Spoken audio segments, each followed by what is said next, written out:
প্রযুক্তির কল্যাণে সময়ের সাথে পাল্লা দিয়ে মানবজাতির যুদ্ধ প্রযুক্তিও এগিয়ে চলেছে।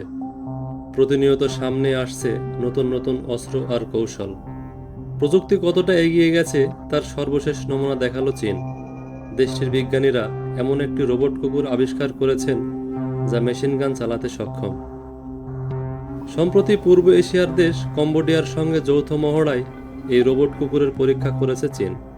মার্কিন গণমাধ্যম সিএনএনের এক প্রতিবেদন থেকে এ তথ্য জানা গেছে। সাধারণত কুকুরকে প্রাণীকুলের মধ্যে মানুষের সবচেয়ে ঘনিষ্ঠ বন্ধু বলে ভাবা হয়।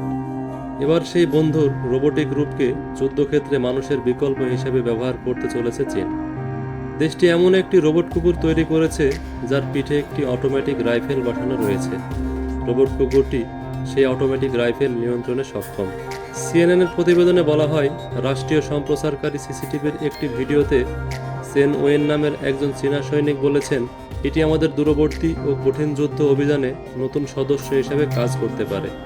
এছাড়াও এটি সত্যিকার সেনা সদস্যের প্রতিস্থাপন করতে পারে, সেই সাথে শত্রুকে চিহ্নিত করতে এবং লক্ষ্যবস্তুতে আঘাত হানতে পারে।